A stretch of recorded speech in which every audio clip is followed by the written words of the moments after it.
ये लड़का जो पकौड़े की दुकान चला रहा है, क्या लगता है वो मेहनत करके आखिर कितना अमीर बन सकता है? शायद ये आगे चलकर एक बड़ा सा रेस्टोरेंट खोल ले, या हो सकता है कि पैसे कमाकर एक बड़ा 2 मंजिला मकान बना ले। इससे ज्यादा क्या ही कर लेगा ये, है ना? आप भी शायद यही सोच रहे होंगे। लेकिन दोस्तों, यही वो लड़का है जो आगे चलकर पूरे भारत का सबसे अमीर आदमी बना। नाम है धीरूभाई अंबानी। तो आखिर कैसे एक पकौड़े बेचने वाले इस गरीब लड़के ने 75,000 करोड़ रुपए की टर्नओवर वाली कंपनी बनाई? आज के इस वीडियो में हम इन डेप्थ स्टोरी जानने वाले हैं। हाँ, हो सकता है कि ये वीडियो हमारे चैनल पर अपलोड होने वाले जनरल वीडियो से थोड़ी बड़ी हो, लेकिन मैं 100% दावे के साथ कह सकता हूँ कि अगर आपने इस वीडियो को पूरा देख लिया तो फिर ये आपके लाइफ में जरूर बदलाव लेकर आएगा।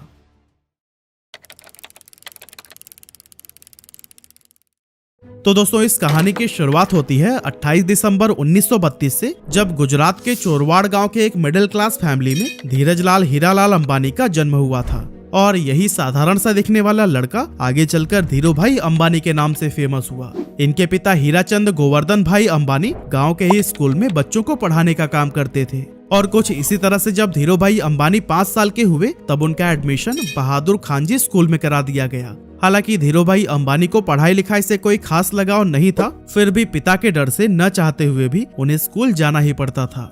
अब क्योंकि हीराचंद जी के कुल 5 बच्चे थे और जैसे जैसे वो बड़े हो रहे थे, उन्हें स्कूल की सैलरी से घर चलाने में काफी प्रॉब्लम होने लगी थी। और दोस्तों, इसी गरीबी और तंगहाली से ही परेशान होकर एक दिन धीरूभाई अंबानी ने फैसला किया कि अब वो पढ़ाई छोड़कर कोई काम करेंगे। वैसे तो बेटे के इस फैसले से हीराचंद काफी नाराज हुए और उन्हें वापस स्कूल भेजने की कोशिश में लग गए, लेकिन धीरूभाई के जिद के सामने उन्होंने भी हार मान ली। अब दोस्तों, यहाँ धीरूभाई काम तो करना चाहते थे, लेकिन आखिर करें क्या, ये उन्हें समझ नहीं आ रहा था। और इस तरह से काम की तलाश में वो इधर उधर घूमते रहे। और फिर इसी टाइम पर वह अपने गांव के एक मंदिर पहुंच गए। उन्होंने देखा कि अक्सर सुनसान रहने वाले मंदिर परिसर में आज बहुत भीड़ लगी हुई थी।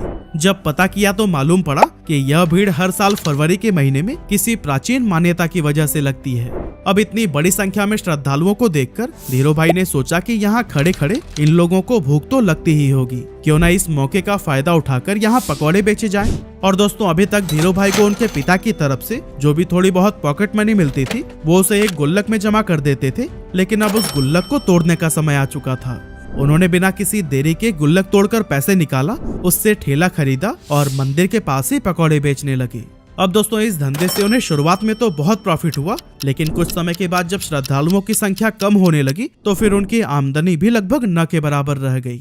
ऐसे में उन्हें लगा कि अब यहाँ पर समय बर्बाद करने से कोई फायदा नहीं, इसीलिए उन्होंने अपना ठेला बेच दिया और सारे पैसों को बैंक में जमा करा दिया। आगे चलकर वो फिर से किसी काम की तलाश में लग गए और फिर उस दौरान उन्होंने देखा कि बहुत सारे लोग यमन में काम करने के लिए जा रहे हैं और आज से पहले जो भी वहां पर गए थे उनकी फाइनेंशियल कंडीशन काफी बेटर हो गई थी। लेकिन इसके पीछे की वजह क्या थी, इसका जवाब ढूंढने पर धीरूभाई अंबानी को पता चला कि यमन में इंडिया से कई गुना ज्यादा पैसा बनता है। इसीलिए धीरूभाई अंबानी 1950 के दौरान महज 17 साल की उम्र में अपने बड़े भाई रमणिक लाल के पास में यमन चले गए। वहां पहुंचने के बाद से रमणिक लाल ने एबीसीएन कंपनी के पेट्रोल पंप पर धीरूभाई अंबानी को काम दिला दिया और यहाँ काम करते हुए उनकी सैलरी 300 रुपए हर महीने की थी। अब दोस्तों, इस पेट्रोल पंप पर काम करते टाइम धीरूभाई अंबानी लोगों को कई अलग अलग प्रमोशनल मेथड से इनकरेज करते थे कि वो ज्यादा से ज्यादा पैसों का पेट्रोल डलवाएं। अब दोस्तों, उनके ऐसा करने की वजह से पेट्रोल पंप का रेवेन्यू काफी ज्यादा बढ़ गया और उनके काम से खुश होकर उन्हें पेट्रोल पंप का मैनेजर बना दिया गया। अब क्योंकि प्रमोशन होने की वजह से पेट्रोल पंप पर काम करने के बाद भी धीरूभाई के पास काफी टाइम बच जाता था, तो ऐसे में उन्होंने सोचा कि इस खाली टाइम में क्यों ना एक जॉब कर ली जाए। और फिर ऐसा सोचकर वो एक जगह पर क्लर्क के तौर पर भी काम करने लगे। अब दोस्तों, हम इंडियन दुनिया के किसी भी कोने में क्यों ना चले जाएं, पर अपनी चाय की आदत को नहीं बदल सकते। और धीरूभाई को भी चाय पीना बहुत पसंद था। अब वैसे तो इसके लिए उनके पास 2 ऑप्शंस थे, या तो वो रोड साइड पर 10 पैसे की चाय पिए या फिर किसी 5 स्टार होटल में 1 रुपए की। लेकिन यहाँ पर धीरूभाई ने 1 रुपए वाली चाय को ही चुना, ताकि वो चाय की चुस्कियां लेते लेते आसपास के अमीर लोगों की बातों को सुनकर ये जान सकें कि आखिर वो ऐसा क्या करते हैं कि वो इतने अमीर हैं। ऐसे ही एक दिन जब वो चाय पी रहे थे, तभी उन्होंने अपनी बगल वाली टेबल पर बैठे 2 लोगों की बातें सुनी, जिसमें एक व्यक्ति दूसरे को बता रहा था कि क्या तुम्हें पता है, हमारे यमन में जो चांदी के रियाल के सिक्के चलते हैं ना, उनमें लगी चांदी की कीमत इस रियाल से भी ज्यादा है। यानी कि 100 रुपए के सिक्कों में 110 रुपए की चांदी है। अगर कोई इसे पिघलाकर निकाल ले तो फिर उसके पास पैसे ही पैसे होंगे। अब वैसे तो ये अमीर लोग इस बात को बस मजाक मजाक में कर रहे थे, लेकिन धीरू भाई ने इसे सीरियसली ले लिया। उन्होंने एक मशीन खरीदी और फिर लाखों की संख्या में सिक्कों को पिघलाना शुरू कर दिया। जैसे जैसे धीरू भाई का यह काम आगे बढ़ा, मार्केट में सिक्कों की कमी होने लगी और गवर्नमेंट भी इस बात से परेशान थी कि आखिर ये सिक्के जा कहाँ रहे हैं। और दोस्तों, जब गवर्नमेंट ने इस बात की जांच के लिए इन्वेस्टिगेशन टीम बनाई, तब धीरू भाई अंबानी का नाम सामने आया। हालांकि जब तक पुलिस उनके ठिकाने पर पहुंचती, धीरू भाई सारे पैसे इकट्ठा करके वहां से इंडिया निकल चुके थे। ये साल था 1958 का, जब धीरू भाई वापस अपने घर पहुंचे और जब उनके पिता ने यह सुना कि वो नौकरी छोड़कर आए हैं, तो वो काफी ज्यादा नाराज हुए। रिश्तेदारों ने भी काफी क्रिटिसाइज किया, लेकिन फिर भी उन्होंने किसी की भी बातों पर ध्यान नहीं दिया। दोस्तों, यमन से वापस आकर कुछ समय गांव में बिताने के बाद उन्होंने कोकिला बहन से शादी कर ली और फिर उसके बाद अपना बिजनेस स्टार्ट करने के लिए मुंबई चले गए। 1958 में ही उन्होंने 50,000 रुपए की पूंजी के साथ रिलायंस कॉमर्शियल कॉर्पोरेशन नाम से ऑफिस खोला और मसालों का व्यापार करने लगे। कुछ समय के बाद उन्हें पता चला कि मसालों की बजाय अगर सूत का व्यापार किया जाए तो उससे ज्यादा फायदा होगा, लेकिन प्रॉब्लम ये थी कि उनके पास इस व्यापार के लिए पर्याप्त पैसे नहीं थे। इसीलिए उन्होंने अपनी कजन चंपकलाल दमानी के साथ मिलकर व्यापार करने का सोचा, जो पहले उन्हीं के साथ यमन में रहा करते थे। लेकिन जब उन्होंने इस इंडस्ट्री में एंटर करने की ट्राई की, तब उन्हें पता चला कि यहाँ पर व्यापारियों ने एक यूनियन बना रखा है और वो सभी मिलकर किसी भी नए व्यापारी को इस इंडस्ट्री में एंटर नहीं होने देते हैं। और अगर किसी को एंटर करना भी है तो उससे पहले यूनियन के लीडर से परमिशन लेनी पड़ती है। इस तरह से एक नए फील्ड में उतरना धीरू भाई अंबानी के लिए काफी चैलेंजिंग हो गया था। हालांकि काफी मेहनत मशक्कत के बाद उन्हें ये परमिशन तो मिल गई, लेकिन इसके बाद उन्हें पता चला कि वो जिन फैक्ट्रीज से सूत खरीद रहे थे, उन्होंने भी एक यूनियन बना रखा है और जिन्हें फाइनल प्रोडक्ट बेचा जाता था, उनका भी एक अलग यूनियन है। इस तरह से ये सभी मिलकर इन बीच के ही व्यापारियों को लूट रहे थे, क्योंकि एक तो फैक्ट्री वाले सूत महंगे में सेल कर रहे थे और दूसरी तरफ खरीदार उसे सस्ते में ले रहे थे। बीच में नुकसान हो रहा था धीरू भाई और उनके जैसे कई सारे व्यापारियों का।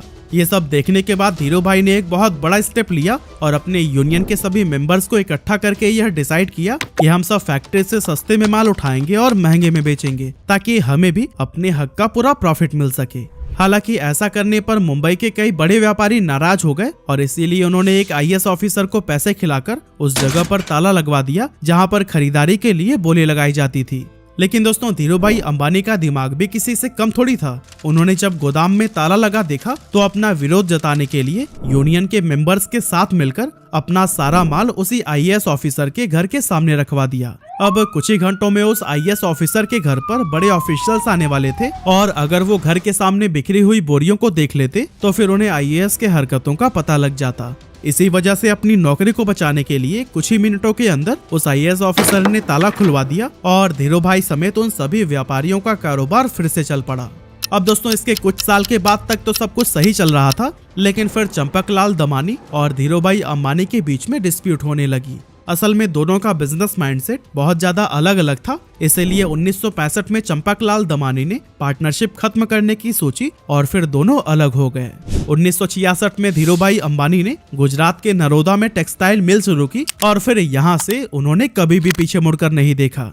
उसी दौरान सरकार रिप्लेनिशमेंट लाइसेंस लेकर आई, जिसके तहत व्यापारी बाहर के देशों से सस्ते फैब्रिक मंगा सकते थे, लेकिन शर्त ये थी कि उससे कुछ नया बनाकर वापस से दूसरे देश में एक्सपोर्ट करना होगा। यहाँ पर धीरू भाई अंबानी ने चालाकी दिखाते हुए अपनी सारी सेविंग से विदेशी फैब्रिक खरीद लिया और फिर उससे तरह तरह के आउटफिट्स जैसे कि टी-शर्ट, शॉल और शॉर्ट्स बनाने लगी। इस नए कारोबार के लिए ब्रांड नेम रखा गया था विमल, जो कि उनके बड़े भाई रमणीकलाल अंबानी के बेटे विमल अंबानी के नाम पर रखा गया था। अब मशीनें लग चुकी थी, कपड़ों का प्रोडक्शन भी भारी मात्रा में कर लिया गया था, लेकिन उन्हें बाजार में उतरने से रोकने के लिए दूसरे टेक्सटाइल मालिकों ने एक चाल चली। एक्चुअली उन्होंने अपने सभी रिटेलर से यह कह दिया था कि अगर धीरू भाई अंबानी से आपने माल खरीदा तो फिर वो उन्हें आगे से माल नहीं देंगे।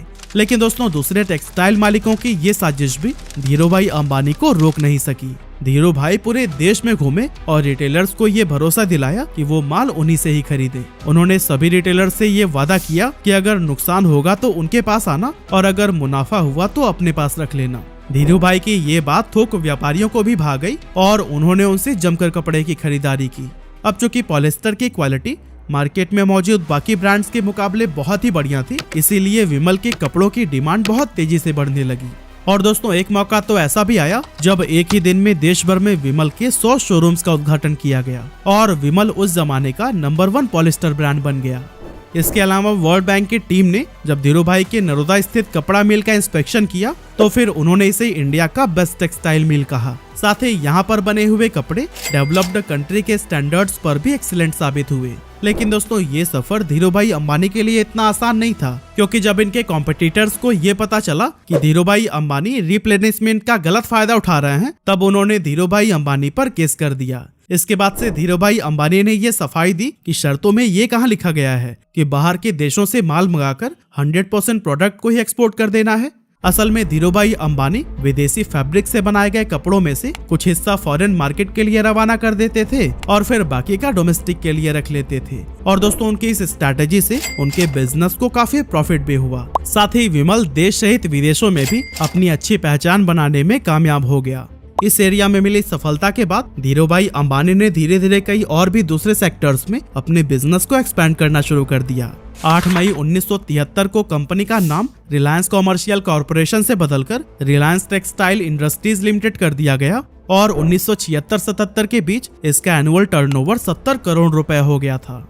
अब दोस्तों आया जनवरी 1978, जब धीरू भाई अंबानी ने आजाद भारत का पहला आईपीओ लाने का विचार किया और फिर अपनी कंपनी को बॉम्बे और अहमदाबाद स्टॉक एक्सचेंज पर लिस्ट कर दिया।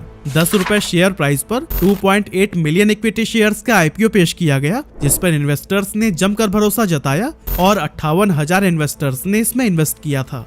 इस स्टॉक से लोगों ने भरपूर प्रॉफिट कमाया और ये इतना पॉपुलर हो गया कि जब 1986 में कंपनी की एनुअल शेयर होल्डर मीटिंग रखी गई तो फिर उस टाइम पर 30,000 शेयर होल्डर्स उसमें शामिल हुए, जो कि इंडियन कॉर्पोरेट हिस्ट्री में एक रिकॉर्ड बन गया था। कमाल की बात तो ये थी कि उस टाइम पर बॉम्बे में एक भी ऐसा हॉल नहीं था जो कि इतने लोगों की कैपेसिटी को होल्ड कर सके। इसी वजह से इस मीटिंग को एक मैदान में ऑर्गेनाइज किया गया था। 1980 में धीरू भाई अंबानी ने महाराष्ट्र के पाताल गंगा में पॉलिस्टर फाइबर धागे का कारखाना खोला और काफी कोशिशों के बाद तेल के उत्पादन के लिए भी सरकार से लाइसेंस हासिल कर ली। इस तरह एक टाइम पेट्रोल पंप पर काम करने वाले धीरू भाई अंबानी की अपनी खुद की ऑयल प्रोडक्शन कंपनी हो गई। इसके बाद आया 16 फरवरी 1986, जब धीरू भाई को पहला हार्ट अटैक आया। एक्चुअली उन्होंने अपने बेटे मुकेश अंबानी को बताया कि उनकी पीठ में काफी तेजी से दर्द हो रहा है और इससे पहले कि उन्हें हॉस्पिटल लेकर जाया जाता वो अनकॉन्शियस हो गए थे।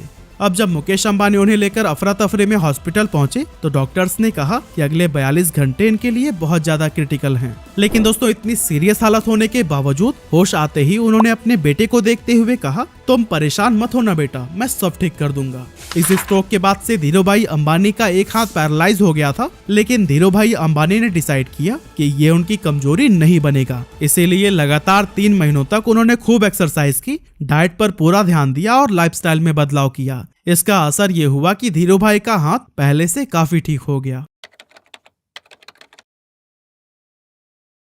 अब दोस्तों आगे चलकर धीरू भाई अंबानी एक ऐसे गोल्डन एरा में एंटर हुए जब इनके बिजनेसेस कई सारे सेक्टर्स में तेजी से एक्सपेंड होने लगे। एक्चुअली 1992 में धीरू भाई अंबानी ने वो करके दिखाया जो कि उस समय की बड़ी बड़ी इंडियन कंपनीज ने सपने में भी नहीं सोचा था। असल में इस साल कंपनी ने ग्लोबल मार्केट से भी फंड जुटाना शुरू कर दिया और ऐसा करने वाली रिलायंस देश की पहली कंपनी बन गई थी। साल 1995-96 में धीरू भाई अंबानी ने 9X यूएसए के साथ मिलकर अपनी telecom company Reliance telecom private limited की भारत में शुरुआत की। इसके बाद से 1998 से 2000 के दौरान धीरू भाई अंबानी ने दुनिया के सबसे बड़े रिफाइनरी पेट्रोकेमिकल्स को गुजरात के जामनगर में ओपन किया। और दोस्तों इस टाइम तक धीरू भाई अंबानी का इतना बड़ा नाम हो गया था कि उन्हें देश सहित विदेशों में भी पॉपुलैरिटी मिलने लगी थी। ये पॉपुलैरिटी तब और भी इंक्रीज हो गई जब साल 1996, 98 और 2000 यानी कि 3 साल उन्हें एशिया वीक मैगजीन ने power 50 most powerful people in Asia की लिस्ट में शामिल किया था। ये इंडिया के लिए बहुत ही गर्व की बात थी और इससे भारत के पोटेंशियल्स के बारे में बाकी के देशों को भी अंदाजा होने लगा था। इतना ही नहीं, 15 जून 1998 को धीरू भाई अंबानी पहले इंडियन बने जिन्हें बेहतरीन लीडरशिप के लिए the Wharton school university of Pennsylvania की तरफ से डीन्स मेडल से नवाजा गया था। इसके अलावा 1999 में धीरू भाई अंबानी को बिजनेसमैन ऑफ द ईयर के अवार्ड से भी सम्मानित किया गया और 2001 में द इकोनॉमिक टाइम्स ने इन्हें लाइफ टाइम अचीवमेंट का अवार्ड दिया। और दोस्तों कहते हैं कि ये सब अवार्ड और सम्मान भले ही सिर्फ धीरू भाई अंबानी को मिले, लेकिन उनकी इस सफलता के पीछे उनकी वाइफ कोकिला बेन का भी पूरा हाथ था। एक्चुअली जब धीरूभाई अंबानी मुंबई शिफ्ट हुए थे तब उन्होंने कोकिलाबेन को इंग्लिश सीखने के लिए कहा था ताकि व्यापार में वो भी उनकी मदद कर सके। इसके अलावा धीरूभाई अंबानी जब भी कोई नया काम शुरू करने जाते थे तो फिर उस पर कोकिलाबेन का विचार जरूर मांगते थे। और दोस्तों इसी तरह के सपोर्ट और मेहनत का ही नतीजा है कि मसाले और पॉलिस्टर बेचने से शुरुआत करने वाले धीरूभाई अंबानी साल 2000 तक देश के सबसे अमीर लोगों में शुमार हो चुके थे। उन्होंने 350 स्क्वायर फीट के कमरे से अपने बिजनेस की शुरुआत की थी और फिर देखते ही देखते रिलायंस देश की टॉप कंपनीज में गिनी जाने लगी। कहा जाता है कि अपने सपने को पूरा करने के लिए अंबानी बेहद डिसिप्लिन्ड लाइफ जीते थे। उन्होंने अपने काम करने के घंटे भी तय कर रखे थे और कभी भी 10 घंटे से ज्यादा काम नहीं करते थे। लेकिन पहले हार्ट अटैक के बाद से उनकी तबीयत लगातार खराब रहने लगी थी, जिसके चलते उन्हें हर थोड़े दिनों में ही हॉस्पिटल्स का चक्कर लगाना पड़ता था। लेकिन दोस्तों फिर आया 24 जून 2002 का वो दिन जब धीरूभाई अंबानी को फिर से एक डेडली स्ट्रोक आया और उन्हें मुंबई के ब्रीच कैंडी हॉस्पिटल में एडमिट कराया गया। यहाँ पर डॉक्टर्स ने बहुत कोशिश की लेकिन लगातार ट्रीटमेंट के बाद भी उनकी हालत में कोई सुधार देखने को नहीं मिला और इसी वजह से आखिरकार 6 जुलाई 2002 को 69 साल की उम्र में उन्होंने दुनिया को अलविदा कह दिया और अरबों का साम्राज्य अपने बेटों के लिए छोड़ गए। जिस समय उनकी मृत्यु हुई थी उस समय कंपनी का टर्नओवर 75,000 करोड़ रुपए हो गया था और ग्लोबल फॉर्चून 500 लिस्ट में भी रिलायंस ने अपनी जगह बना ली थी। कमाल की बात तो यह है कि इतनी दौलत और शोहरत हासिल करने के बाद भी उन्होंने एक बहुत ही साधारण जीवन जिया और अपनी रूट्स को कभी नहीं भूले। एक मामूली से पकौड़े बेचने वाले के लिए जीरो से शुरुआत करके कई पीढ़ियों तक चलने वाला एक साम्राज्य खड़ा करना ऑलमोस्ट इम्पॉसिबल था, लेकिन धीरूभाई अंबानी ने यह काम करके दिखा दिया।